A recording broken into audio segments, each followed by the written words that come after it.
Good day, fellow South Africans and citizens of the world.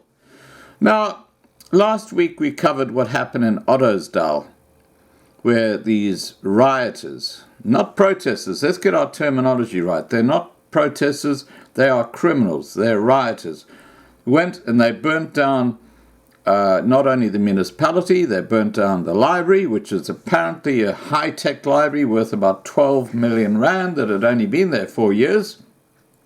But burnt to the ground, just gone. And this is by people who are claiming to be protesting about service delivery. So why do you, in response to poor service delivery, destroy the very services that you're actually complaining about? It doesn't compute. It doesn't work. And we have a perfect example here with the burning of schools in South Africa. Huge number of schools get burnt. And, that's destroying the future of your own children. It is absolutely crazy. When asked to say something in response to the burning of more than 20 schools in Zwane, an anguished local teenage girl said, "They have burnt our future." And that's exactly what these guys are doing. They're burning the future of the largely black African population by destroying their schools. It is absolutely... Shooting yourself in the foot? 101. Let's get back to the story. Now, talking about the story, this story is actually in a black African newspaper called the Sowetan, which started its life in Soweto, which is the southwest township near Johannesburg. And this is an article written in the Sowetan. So this is not some white, radical, racist, right-winger group. This is the black African reporters writing about what's going on in South Africa. Let's get that very clear. When asked to say something in response to the burning of more than 20 schools in Zwane, an anguished local teenage girl said, "They have burnt our future." The future was burnt hardly a month following the announcement by Statistics South Africa that only 3.2% of black youth aged between 18 and 29 attended university in 2013, compared to nearly 20% of white youth. Investigations by the police are still underway, but it would be hard to imagine educated people buying petrol to burn a school. Most likely the arsonists are young, uneducated, unemployable, probably drug and alcohol addicts. Of the suspects already arrested, there is not one single white person. You hear that? Not one single white person implicated in any of these school burnings. Racism cannot possibly be behind the burning of the black future.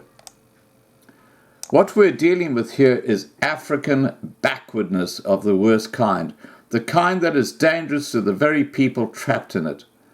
A few years ago, former President Thabo Mbeki used to claim that there was a thing called African Renaissance, as an illusion of a rising continent. Mbeki never imagined that the Africans he thought were rising included arsonists in Zwane, the Neanderthals, who never want the children of black people to escape poverty and ignorance. The European Renaissance of the 14th to the 17th century was a period of awakening, marking a departure from the superstitions of the Middle Ages, the time when Europeans used to burn witches and indulge in all manner of barbarism. That Renaissance ushered in a new era of enlightenment, the blooming of ideas in literature, science, art, politics, architecture, and other branches of modern knowledge. It was unthinkable that people could burn a school to express anger, for whatever reason. Some people have suggested that tribalism is the real cause of the mayhem, that the Venda people of Zwani do not want to be led by the Tsonga of Malamale under the new municipality. This is the same accusation levelled at the protesters of Malamale, who previously demanded their own municipality and also vandalised public property. It was suggested then that the Tsongas were rebelling against the vendor leadership of Tulamela municipality. Now, I just need to interrupt the comments here, and that is that one of the huge problems you have in South Africa is there are a huge number of little tribes, which are largely made up of Zulu and Xhosa people. But they've got their own little tribes, they hate each other, they fight each other. You know, xenophobia in black African terms is huge. It is absolutely incredible. It's legend. I mean, it is just ridiculous. And when you talk about burning schools, you talk about people being necklaced, you talk about the sort of violence that goes on in these townships. Forget about how, you know, the whites are collateral damage when they come in and they do home invasions there. I'm talking about in those townships, it is incredible. We know right now that the South African National Defence Force is in Cape Town, patrolling areas of Cape Town because of the gangs that are there. And that the whole of South Africa is becoming a war zone. And that's not my words. That's the words of members of parliament saying that, you know, South Africa is just imploding. Getting back to the story. This is the same accusation levelled at the protesters of Malamale, who previously demanded their own municipality and also vandalised public property. It was suggested then that Tsongas were rebelling against the vendor leadership of Tumala municipality. Tribal conscience, whether by Tsonga, Venda, Zulu or Soto people, is a mark of backwardness. Across the world, tribalists are characterized by low levels of civilization, be it economically, politically or socially. Now, remember, this is the Sowetan newspaper I'm quoting from. This is a black African newspaper. This article is written by a black African talking about what is going on in South Africa. So I can't see how her insight can be racist. I'm just putting that out there because I know there are people who follow my channel, and if they look for something to hang their hat on and they say, whoa, racist. This is a black African newspaper called the Sowetan. And I'll actually put the link to this article below this video so you can go and check it out. You know, the good black Africans, and there is a huge percentage of the black Africans who don't buy into this crap. But they're the ones who are now becoming victims because the skilled white population, as I said in my last video, they're leaving South Africa. The health system is now cactus. Construction, forget it. The engineers are gone. Look at Eskom. It's staggering around like a dead cow. You know, the whole of South Africa is imploding. And it's all because of this corrupt government known as the ANC. Anyway, let me get back to the story. May a historian from the nearby University of Venda please inform Tsonga and Venda people in Malamale and Vuwani that they both come from Central Africa, as indeed all Bantu people do. Do you hear that? Again, this is the Sowetan newspaper saying this. And it's totally correct. They're settlers here in South Africa. They're settlers. Just like the Boers and the English who came through in the 1820s, these are all settlers. The original inhabitants were the Khoisan people, not the Bantu. They came in and they invaded Southern Africa. Truth be told, it's not only Tsonga and Venda people who are still squirming in the mire of tribal backwardness. The Xhosa have their own stereotypes against the Zulu. the Pere against the Tonga, the Soto against the Ndebele, and so forth. This is the curse as Africans. Now, just to give you an example, when it comes to the Xhosa and the Zulu, when the Xhosa young men reach adulthood, they actually get circumcised. That's part of their whole traditional life, whereas the Zulus don't. Now, the only way a Xhosa can become a man is by being circumcised.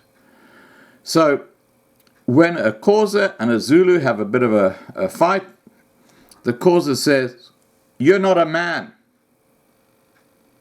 because you haven't been circumcised," basically is what they're saying.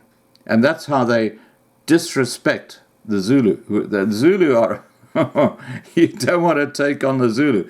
But the Xhosa and the Zulu, they are just at each other's necks. And this is why I always talk about the tribalism that's going on in the South African Parliament and what's happening right now with Ramaphosa and Ace Magashula and all these different factions that are just going tribal and just fracturing right down tribal lines.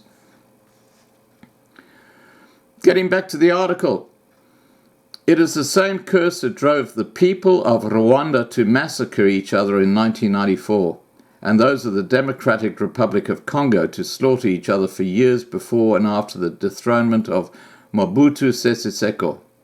In South Africa, some people claim that tribalism is a vestige of apartheid. This is not true. There was tribalism long before colonialism and apartheid. King Shaka used to murder Africans from other tribes. Mzilikazi also butchered Africans. The Amaswati waged wars against King Sexwana and his people. Today, tribal consciousness is more rife in rural parts of South Africa and more diluted in urban spaces.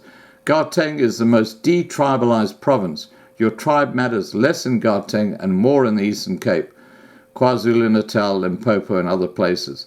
Gautengers have attained a higher sense of South Africanness than ruralitarians elsewhere. Now, look, I grew up in a little town called Greytown, and I know I've told this story a couple of times, but it's worth telling again because it's so relevant right here. Greytown is sort of like the northern part of Natal. Beautiful little town. And back in the 1970s when I lived there, it was magnificent. And just about 20 kilometers away, there was a place called Kranskop. And one of the most incredible places I've ever visited is called the Kop, which is one of those little sites near Kranskop. And from the Kop, you can look down into the Tugela River Valley and you can see hundreds of miles up and down, and you can see all the hills. It's just an amazing spot. It used to be a huge tourism spot. You wouldn't see me dead there today because it'd just be too damn dangerous. But back then in the 1970s, you could drive there and you could go and have a look at the vista of life in Africa. Not so much now. But back then, my mother was the PA to the mayor of Greytown, and everything that happened in the district she knew about because of her position. And she'd come home in the evening and say, oh, there was another faction fight in the Tugela River Valley near Greytown yesterday or overnight. And let me tell you what a faction fight is. This is not Zulu against Xhosa or Shonga against Zulu or anything like that. This is Zulu villages against Zulu villages. And most of the faction fights used to happen during the Christmas break because the guys or the men used to go and work on the gold mines, and they'd come home, and then the story would leak out that one of the men's wives was having a bit of a session with someone in another village, and the guys would get together and they'd get themselves worked up. And that night they would go over to the other village and they would kill every single person in that village. You know, they would take them by surprise. They would just go in there and they would just hack them all to pieces. The whole village. And the most incredible thing that happened was that there was an African guy who was a professor at one of the universities in Gauteng, what is Gauteng today. This is back in the 1980s. He came home to his village, and this professor participated in this faction fight, killing people in the other village. We're talking about a professor, a black African professor, doing this to other villagers. This is the depravity that goes on. It is absolutely extraordinary. You have no idea. You have got no concept of how depraved these people can become when they're in a group or a gang. They just, it's like, Planet of the Apes. It's just going back to, I don't know what. But this is historically factual. You ask any South African about a faction fight. What is a faction fight? And if they've lived in KwaZulu-Natal, they will be able to tell you that what I'm saying is spot on. Anyway, let's get back to the story. And they say, if black communities do nothing when miscreants burn schools, the black nation as a whole will suffer the stigma of being an uncivilized lot, retrogrades who are still trapped in the Middle Ages. Education is an escape route out of poverty, ignorance, and backwardness. We, black people, must never allow drug addicts and alcoholics in our communities to burn the future of our children. Now, as she says, we are black people. This is written by a black person in a black newspaper, basically spelling out what's going on. But if this had been a white person writing it in one of the papers like The Citizen, it would be seen as racist. This is what is so compelling for me with this channel, is that I try and keep it real.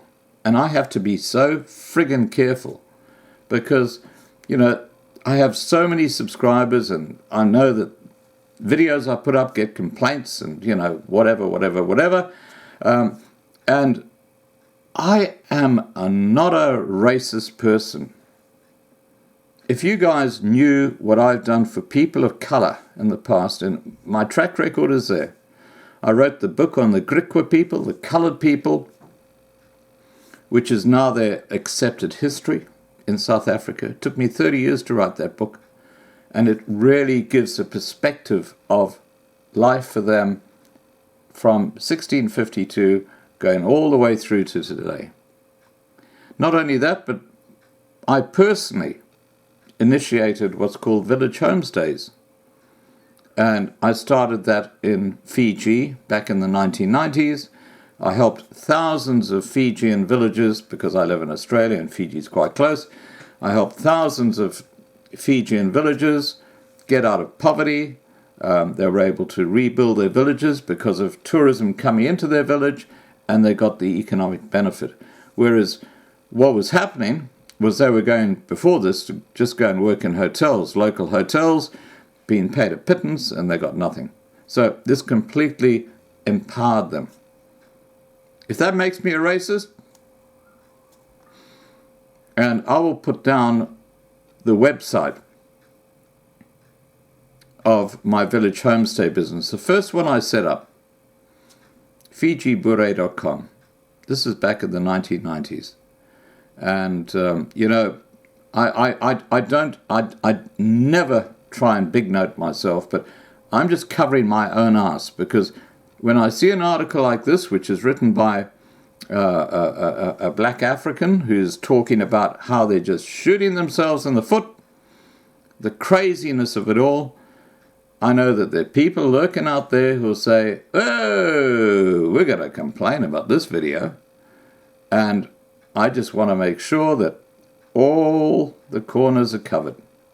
All right, guys, please remember to subscribe to be kept informed. Ring the bell for updates, and have a great day.